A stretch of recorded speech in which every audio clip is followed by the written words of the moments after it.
नमस्कार। एक आग या फिर अग्नि को इमेजिन कीजिए, एक फायर को इमेजिन करिए, जस्ट सोचिए, ये आग क्या-क्या कर सकती है? तो आप बोलोगे बहुत कुछ कर सकती है, जैसे कि खाना पका सकती है, राइट? खाना पका सकती है और उस इंसान को भी पका सकती है। ये दोनों काम अग्नि कर सकती है। जो फायर है, जो आग है, आपके लिए भोजन बनाकर आपको अच्छा खाना खाने के लिए भी बनाकर दे सकती है, मतलब हम खाना बना सकते हैं।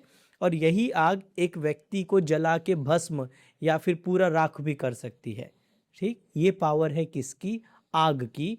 या फिर एक आयुर्वेदिक शब्दों में कहूँ तो ये पावर है पित्त की।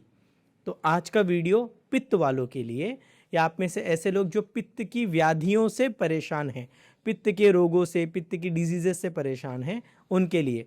लास्ट वीडियो पे डियर वात वालों में वात के बारे में समझाया था। आज जानेंगे पित्त क्या होता है, पित्त के 5 सबसे बड़ी क्या क्या तकलीफ़ें हो सकती हैं आपके शरीर में, या फिर आप पित्त प्रकृति वाले हो तो क्या 5 बड़ी प्रॉब्लम्स आपको फेस करना पड़ सकता है, और उसके 5 क्या सॉल्यूशंस हो सकते हैं जो आपको मदद करें इन चीज़ों को हैंडल करने में। पूरी जानकारी इस वीडियो में।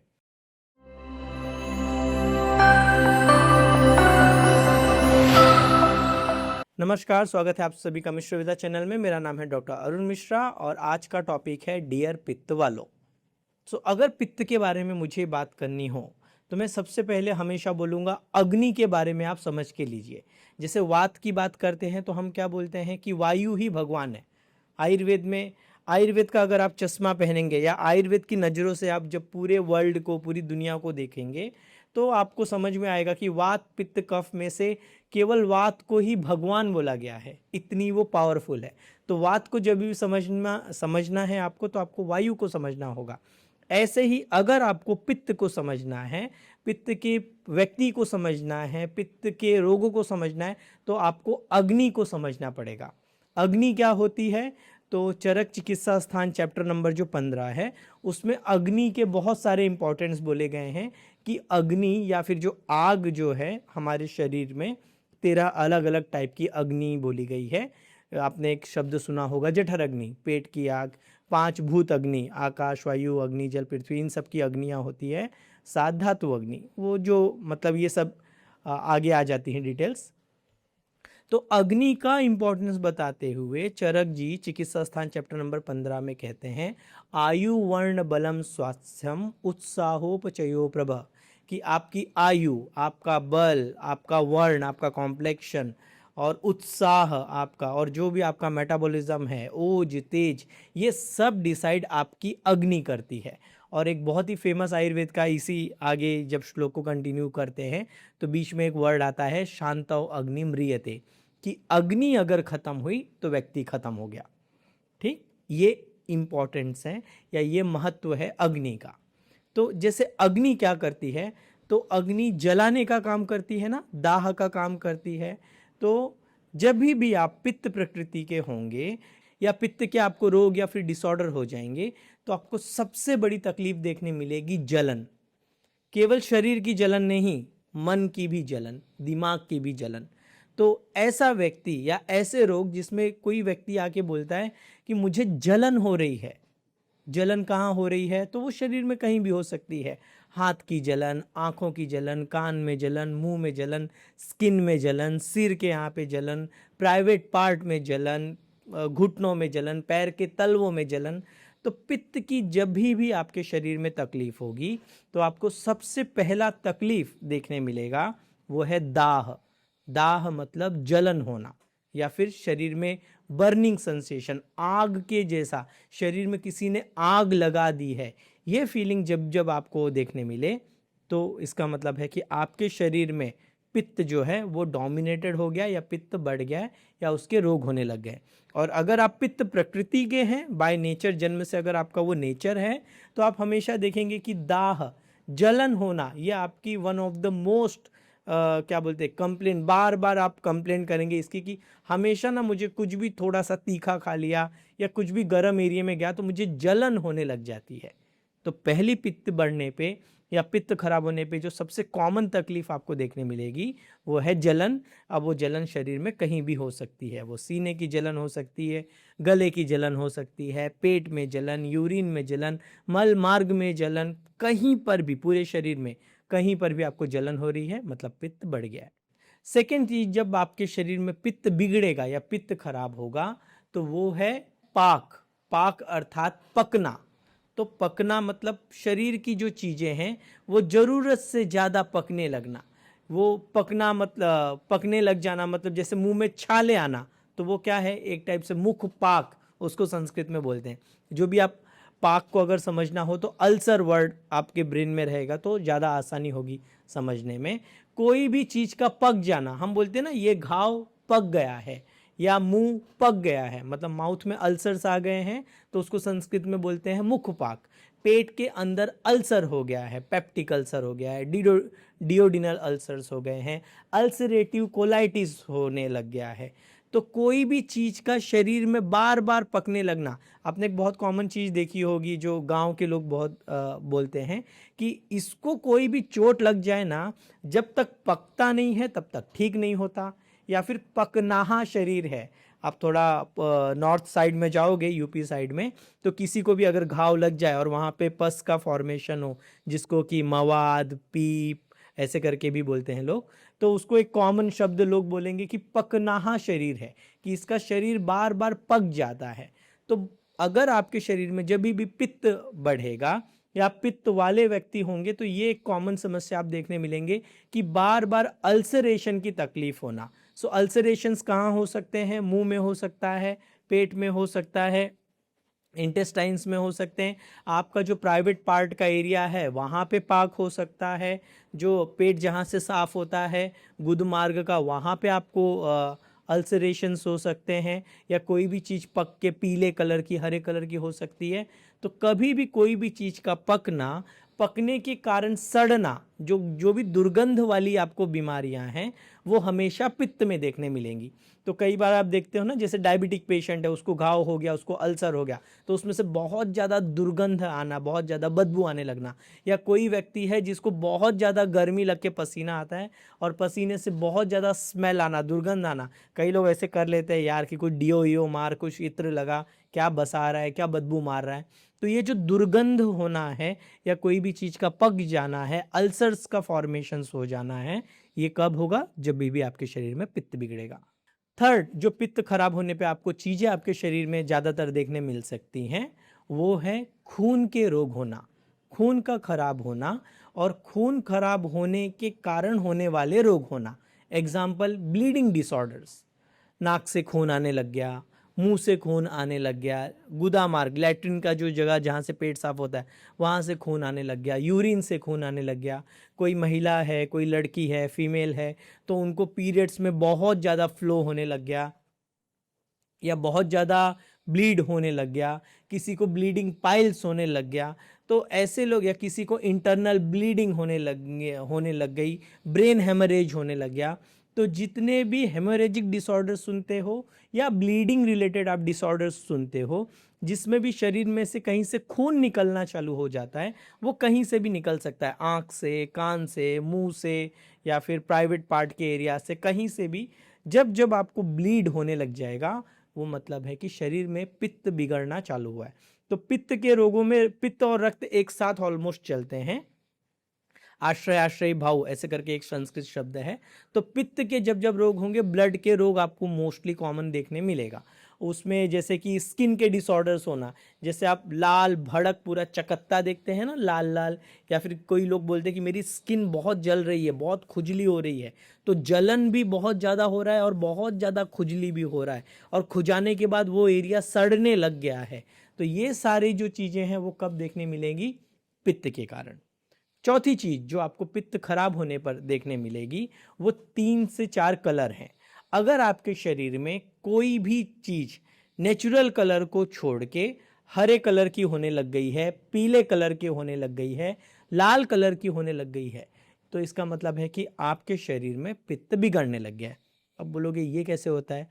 जैसे आप पीलिया, जॉन्डिस होने पे, कामला होने पर आप जो देखते हैं कि किसी के आंखों का रंग पीले रंग का हो गया या वो हरे रंग का होने लग गया है, यूरिन, पेशाब हरे रंग का, पीले रंग का हो रहा है, जो पेट साफ जहाँ से मल निकल रहा है वो हरे रंग का, पीले रंग का होने लग गया है, नाखून पीले रंग के होने लग गए हैं। तो लाल, पीला और हरा, ये जो 3 कलर है कि लाल लाल चकत्ते होने लग गए हैं, ग्रीनिश कलर का मोशन होने लग गया है, तो या किसी को उल्टी मतलब हो रही है और उसमें पूरा पीला पीले कलर का पूरा, या जब भी हम किसी पेशेंट को वमन करवाते हैं तो कई बार उनको पूरा हरा और पीले कलर का एकदम वो पित्त बाहर आता है। तो जब जब इस तरीके के कलर आपके शरीर पे होने लग जाए, एक तो आपका कोई भी जो नेचुरल कलर होगा बॉडी का वो तो है ही, बट जब भी कोई ऐसे रोग हो जिसमें ये 3 कलर आपको ज़्यादातर देखने मिले, हरा कलर हल्दी के जैसा जो रंग होता है उस टाइप का हरा, पीला या लाल, ये 3 कलर के जो भी रंग अगर आपको ज़्यादातर शरीर में कहीं भी, चाहे कोई एक खास स्थान हो वहाँ होने लग गए या पूरे शरीर में होने लग गए हैं, तो ये लक्षण है पित्त का। और 5वां लक्षण जो बहुत ही इंपॉर्टेंट लक्षण मुझे लगता है पित्त के लोगों में, पित्त की व्याधियों में देखने मिलता है, वो है अतृप्ति। अतृप्ति मतलब पित्त वाला व्यक्ति कभी भी सेटिस्फाइड नहीं होता, असंतुष्ट व्यक्ति। सो हर चीज से जो व्यक्ति मानसिक रूप से, जलसी तो है ही, उसको जलन बलन वो है ही, हर चीज से जो व्यक्ति ना असंतुष्ट होता है, जिसको किसी भी चीज में सेटिस्फैक्शन फील नहीं होता, चाहे फिर वो दुनिया की कोई भी चीज हो, दुनिया का सबसे सुंदर उसको पार्टनर मिल जाए, दुनिया का सबसे अच्छा पैसा मिल जाए, सबसे अच्छा मोबाइल मिल जाए, लग्जरी चीज़ें मिल जाए, अच्छा घर मिल जाए, या फिर जो भी आपको लगता है कि भाई ये अल्टीमेट है, पीक, इससे ज़्यादा अब कुछ नहीं है, ये लास्ट चीज़ है। तो जो ऐसा व्यक्ति जो ऑल द समय असंतुष्ट है, हर चीज को लेकर असंतुष्ट है, चाहे वो खाना हो, चाहे उसका पढ़ाई हो, पैसा हो, पार्टनर हो, लग्जरियस चीज़ें हो, उसकी रिलेशनशिप्स हो, कुछ भी हो, जो ऑल द टाइम असंतुष्ट है, जिसको कोई भी सेटिस्फैक्शन ही नहीं फील हो रहा है, ये आपको देखने मिलेगा पित्त डोमिनेटेड लोगों में या फिर पित्त के कारण होने वाले रोगों में। तो ये मोस्टली 5 ऐसी चीज़ें हैं जो ज़्यादातर आपको या तो पित्त प्रकृति में या पित्त के रोग होने के कारण आपको होंगे। वैसे बहुत कुछ है, पित्त के 40 से ज़्यादा डिसऑर्डर्स बोले हैं, विकृत पित्त के क्या लक्षण होते हैं वो बोले हैं, पित्त क्यों खराब होते हैं वो सब भी आयुर्वेद में श्लोका हैं, पर उनमें से जो मुझे ऐसे लगी कि ये 5 चीज़ें उठाकर बोलनी चाहिए वो मैं आपको उसमें से शेयर कर रहा हूँ।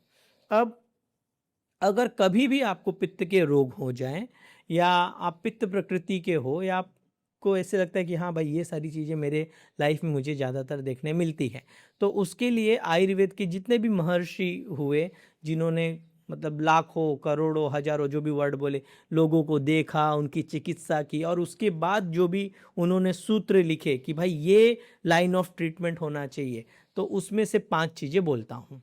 नंबर 1, आयुर्वेद के जितने भी महर्षि हैं, वो महर्षि चरक, महर्षि सुश्रुत, महर्षि वाग्भट, या जितने भी आयुर्वेद के बड़े से बड़े विद्वान हुए, वो एक चीज़ अगर वो बोलते हैं, अगर आपको पित्त को ठीक करना है, पित्त के आप रोगी हो, आपको समझ में आ रहा है शरीर में पित्त बढ़ गया है, तो ये 3 टेस्ट, 3 रस से अपनी लाइफ की शुरुआत करो। वो क्या है? मधुर, तिक्त, कषाय। मधुर मतलब मीठा, तिक्त मतलब कड़वा, और कषाय मतलब कषैला, जिसको एस्ट्रिंजेंट बोलते हैं। तो ये 3 टेस्ट आपकी लाइफ में डोमिनेटेड होने चाहिए। इसे मैं थोड़ा इस तरीके से बोलूँगा कि पहला टेस्ट आपकी लाइफ में, अगर पित्त के कोई भी रोगों से आप परेशान हो, पित्त प्रकृति के हो, चाहे पित्त के कारण आपको स्किन के रोग हो रहे हो, ब्लीडिंग डिसऑर्डर्स हो रहे हो, पित्त के कारण जलन हो रहा हो, अल्सरेशंस के फॉर्मेशन, अल्सरेशन रहा, कुछ भी हो रहा हो, तो पहला टेस्ट आपकी लाइफ में जो आना चाहिए खाने में, क्योंकि अग्नि, एंड ऑफ द डे अग्नि पित्त, ठीक, तो वो है बिटर टेस्ट, कड़वा टेस्ट आपकी लाइफ में आप जरूर ऐड कीजिए। बहुत सारे लोग कड़वा स्वाद सुनते ही छी, गंदा, या थूक, छी, ये कौन खाता है, कड़वी चीज़ें, कड़वे लोग, ये सब चाहे भले डायलॉग मार लें, पर बिटर टेस्ट जो पित्त के पेशेंट को या पित्त वाले व्यक्ति को रिजल्ट दे सकता है, वो और कोई भी टेस्ट देना मुश्किल है। मतलब आप सोचो ना, किसी को अगर डायबिटीज़ का पेशेंट है और पित्त बढ़ने के कारण उसको बहुत ज़्यादा स्वेटिंग हो रही है, दुर्गंध आ रही है, और उसको अल्सर्स भी हो गए हैं, ठीक है, बहुत बदबू आ रही है, पीले कलर का उसका यूरिन हो रहा है, मोशन ग्रीनिश कलर का हो रहा है, तो उस पेशेंट को तो आप मीठा नहीं दे सकते। मीठा दोगे तो क्या होगा, उसकी और हालत ख़राब हो जाएगी। यहाँ पे काम आता है बिटर टेस्ट का। तो अगर आप पित्त वाले और कुछ समझ में नहीं आ रहे हो, या फिर ऐसे हो कि भाई ठीक है पित्त की चीज़ें हैं बट मैं कुछ भी मीठा खा लेता हूँ तो मेरी प्रॉब्लम बढ़ जाती है, तो सबसे पहला टेस्ट आपकी लाइफ में जो ऐड करना चाहिए वो है कड़वी चीज़ें। फिर वो करेला हो, परवल हो, नीम हो, कम मात्रा में उनकी हफ्ते में 1-2 बार आप सब्जी बनाकर खा सकते हैं। नीम की दातुन जैसी चीज़ें आप यूज़ कर सकते हो। पर कड़वा टेस्ट आपकी लाइफ में आना ही चाहिए अगर कहीं पर भी पित्त बिगड़ा है। फिर मधुर टेस्ट, तो मधुर में जितनी भी चीज़ें जो मीठी होती हैं वो पित्त को कम करने में काम करती हैं। उसमें आपकी स्पेशली मिश्री जैसे आइटम हैं वो आपके लाइफ में इंक्लूड करना चाहिए, फ़ायदेमंद रहेगा। मुनक्का जैसे आइटम्स है, फ़ायदेमंद रहेगा। और कशैला, कशैले में जैसे कि आंवला जो है वो एस्ट्रिंजेंट होता है, कसैले रस का होता है। तो ये 3 टेस्ट आपकी लाइफ की प्रायोरिटी होना चाहिए। आप जो भी खा रहे हैं उनमें ये 3 टेस्ट का डोमिनेंसी ज़्यादा होना चाहिए। 6 रस के ऊपर ऑलरेडी मैंने 4-5 साल पहले वीडियोस डाल के रखे हैं, उसमें आपको ज़्यादा डिटेल्स मिल जाएगी। सेकंड चीज़ें जो आयुर्वेद के महर्षि बोलते हैं पित्त के रोगों में, वो बोलते हैं विशेषस्तु विरेचनः, कि पंचकर्म में विरेचन नाम का जो ट्रीटमेंट है वो आपके लाइफ का पार्ट होना चाहिए, आपकी लाइफस्टाइल में आना चाहिए। अब विरेचन क्या होता है? विरेचन मतलब जब भी कोई भी व्यक्ति को डिसाइड किया जाता है कि इसको विरेचन जो करना है, तो विशेष रूप से रेचन, विशेष रूप से नीचे की तरफ से जब हम दोषों को निकालते हैं उसे आयुर्वेद में बोलते हैं विरेचन। मेडिकेटेड लूज मोशंस या ये बोल सकते हो, या मेडिकेटेड औषधियाँ देके जिसको बार बार पेट साफ करवाया जाता है, बार बार मोशन के लिए जिसको जाने के लिए बोलते हैं, ये चीज़ जो आती है विरेचन में। तो विशेष रूप से विरेचन आपके लाइफ में आना ही चाहिए। साल में 1 बार या 2 बार, डिपेंड करेगा आपकी कितना पित्त आपके शरीर में खराब है, पर विरेचन ये पंचकर्म आपको अपनी लाइफ में इंक्लूड करना चाहिए। आपके जो भी डॉक्टर होंगे उनसे पूछ के। क्यों? क्योंकि पित्त का जो स्थान है, जब भी आपके शरीर में एक्सेस मात्रा में बढ़ा हुआ पित्त है, और इस पित्त के कारण चाहे भले आपको पास्ट में मलेरिया, टाइफाइड, डेंगू, चिकनगुनिया जैसे फीवर आकर गए हो, या आपको अल्सर्स फॉर्मेशन बार बार होने लग गया हो, या लीवर के आपके जो पैरामीटर्स है वो बिगड़ने लग गए हो, तो जब भी आपके शरीर में पित्त एक्सेस मात्रा में बढ़ने लग गया है और उसके कारण आपको जलन हो रही है, उसके कारण आपका ब्लीडिंग हो रहा है, उसके कारण आपको खुजली होने लग गई है, तो जैसे ऊपर की तरफ के ब्लीडिंग में तो आयुर्वेद में बोला ही है कि विरेचन कराओ। तो आयुर्वेद बोलता है कि 5 से 6 दिन 7 दिन जो भी कंडीशन होगी, घृत लो, घी पीने के बाद मालिश करा के उन दोषों को इकट्ठा करके पित्त को निकाल दो। क्योंकि जितना अच्छा रिजल्ट विरेचन दे सकता है पित्त के रोगों में, पित्त के व्यक्ति को, उतना दुनिया का और कोई भी शोधन नहीं दे सकता। और इंद्रिय, मन, बुद्धि, शुद्धि ऐसे करके बेनिफिट्स बताए गए हैं कि अगर किसी का प्रॉपर विरेचन होता है तो उसकी जो इंद्रियां हैं, आँख है, नाक, कान, मुंह, जीभ, ये सब जो है ये उसके शुद्ध हो जाते हैं। इंद्रिय मन, जो आपका माइंड है, जो सोचना ओचना है, पित्त के पेशेंट में हमेशा क्रोध, ईर्ष्या ये सब ज़्यादा देखने मिलता है, वो शांत होता है। बुद्धि, बहुत बार जो मैंने बोला था ना, पित्त का पेशेंट कभी भी तृप्त, सेटिस्फाइड नहीं होता, तो ये सारी बेनिफिट्स देखने मिलते हैं। और ख़ास करके जब जब शरद ऋतु आएगी, शरद ऋतु मतलब अपना समझ लो आप सितंबर, अक्टूबर, नवंबर के बीच का जो टाइम पीरियड है, उस टाइम पे विरेचन और पॉसिबल हो तो रक्त मोक्षण जैसी चीज़ें करके ही लेना चाहिए। मैक्सिमम चांसेस है कि आपको कभी भी पित्त के रोग नहीं होंगे, या हुए भी हैं तो अच्छे से वो कंट्रोल हो जाएंगे। तीसरी चीज जो पित्त वालों के लिए बहुत विशेष रूप से आयुर्वेद में बोली गई है, वो श्लोक ऐसा है, विशेषस्तु घृतम पयो, कि आपके डाइट में घी और आपके डाइट में पयो मतलब दूध, वो होना ही चाहिए। ये पित्त वाले आप ऐसे लोग हैं कि उनके लिए सब चीज़ें थोड़ी सी ठंडी नहीं रहेंगी तो ज़्यादा अच्छा है। तो आपकी मतलब कई लोग नॉर्मली जो खाना बनाते हैं वो किस में बनाएंगे? सरसों के तेल में, या फिर मूंगफली के तेल में, ये इस टाइप का वो ऑयल यूज़ करेंगे। सूरजमुखी का तेल वेल, ये सब तिल का तेल यूज़ करते हैं।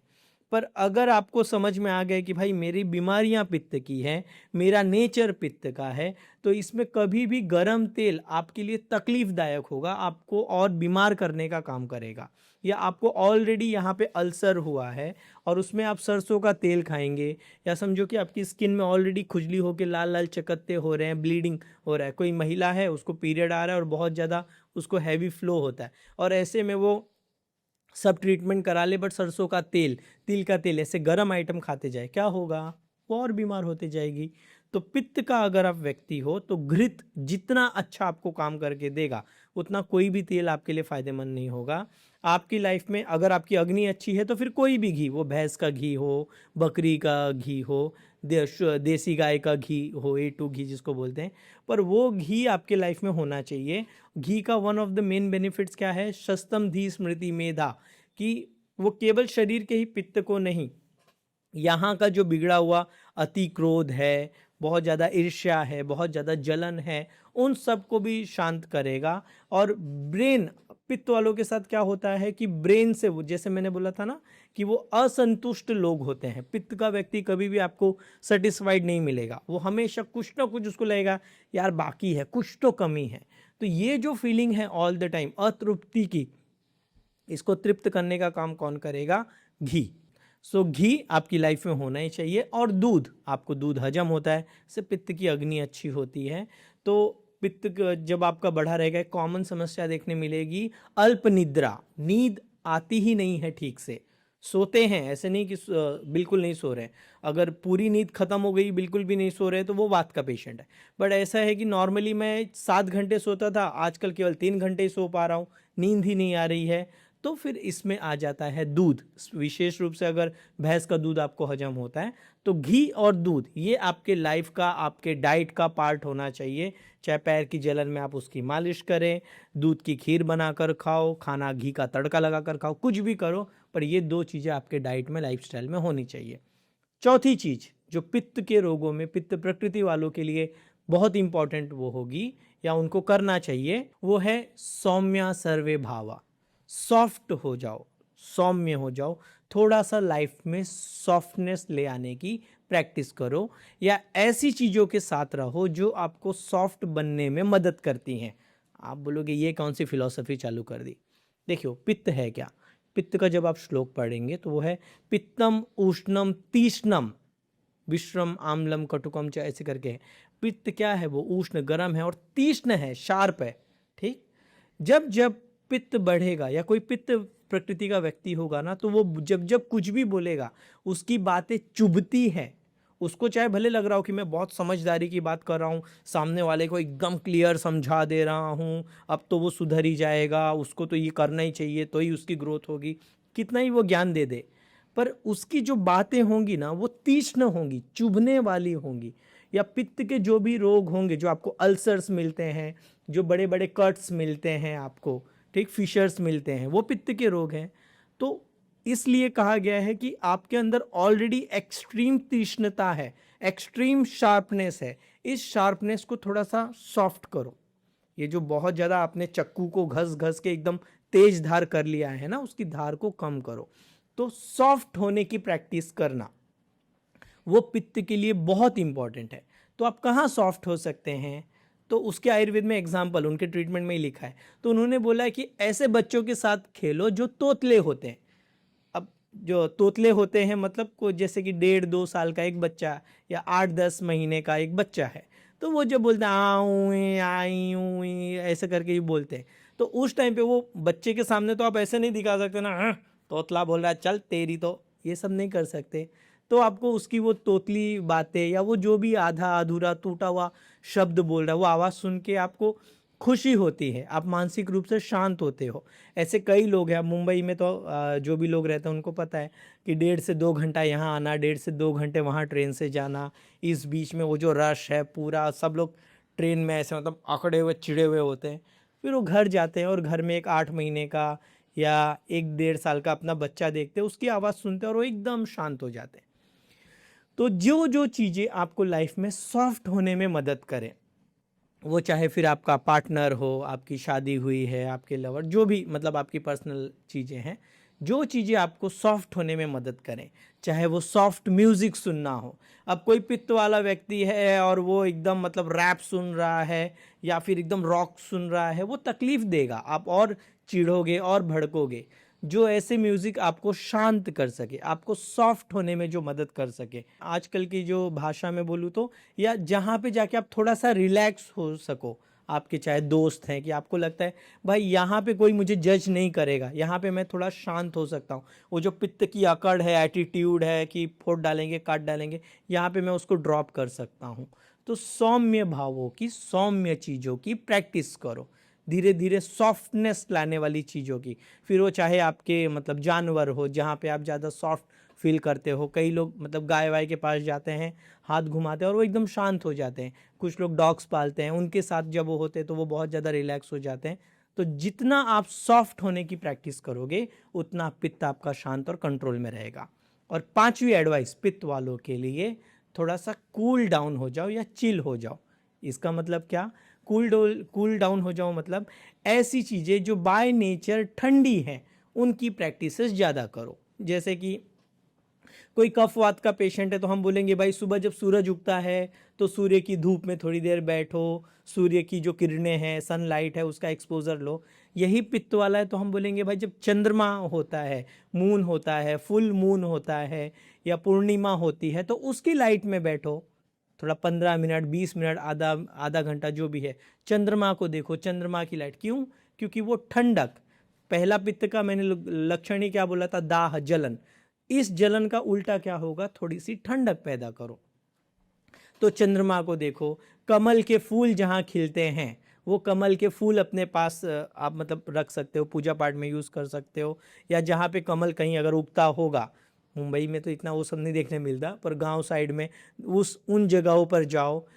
अगर आपको चंदन जैसी चीज़ें मिलती हैं तो उनका लेप लगाने के लिए, या जो मतलब पानी ही पी रहे हो तो तांबे जैसे बर्तन क्यों यूज़ कर रहे हो? आप पित्त वाले हो, आप मिट्टी का एक जो मटका होता है वो मटका मिट्टी का रखो, उसके अंदर के ठंडे पानी को पीने के लिए यूज़ करो। या आपने देखा होगा कुछ मूवीज़ में दिखाते हैं कि जब भी लोग बीच पे जाते हैं तो वहाँ पे ना वो मतलब फूल वूल वाले डिज़ाइन वाले कपड़े पहने रहते हैं और फूलों की माला धारण किए हुए होते हैं, फूल की माला। तो ये सारे उपाय पहले बोले हैं। आज के ज़माने में आप फूल की माला पहन के घूमोगे तो हो सकता है कि लोग आपको शायद पागल बोल दें, पर जो भी चीज़ें बाय नेचर ठंडक पैदा करने का काम करती हैं, वो उन चीज़ों का एक्सपोज़र आप लीजिए, ऐसा आयुर्वेद में कहा गया है। मतलब जहाँ भी जैसे कहीं झरने गिर रहा है तो वो झरने का वाटरफॉल है तो उसका पानी ठंडक पैदा करेगा, उस जगहों पे जाओ। या नेचर में जहाँ भी फूल वूल थोड़े से उगे हैं, थोड़ी सी हरियाली है, जिन चीज़ों को देख के आप शांत हो सकते हो, थोड़ा सा कूल डाउन हो सकते हो, इन चीज़ों को पालन कीजिए। तो वो जो पित्त के कारण जो जलन है या पित्त के कारण जो तीक्ष्णता है, जो सड़न आई है, जो दुर्गंध आई है, वो चीज़ें कंट्रोल करने में आपको मदद मिल सकती हैं। तो ऐसे करके कुछ उपाय हैं जो पित्त के ऊपर मुझे लगता है कि एटलीस्ट ये 4-5 चीज़ें पित्त वालों को फॉलो करनी चाहिए। खास करके उसमें थोड़ा सा सॉफ्टनेस लाना मैं बहुत इंपॉर्टेंट उसको मानता हूँ, और जो विरेचन बोला गया है वो पंचकर्म में। तो आई होप कि वात वालों के लिए जो कुछ मन में आया वो बोलता गया, वैसे ही पित्त वालों के लिए कुछ चीज़ें मन में ऐसे आई थी तो वो बोलते गए। कुछ नया सीखने मिला होगा, कुछ समझ में आया होगा। और पित्त वाले हैं तो एटलीस्ट गुस्से में तो कमेंट मत करना। आगे ऐसे और कौन से टॉपिक पर आप वीडियोस देखना चाहते हैं कमेंट करके ज़रूर बताएं। तब तक के लिए स्वस्थ रहें, मस्त रहें।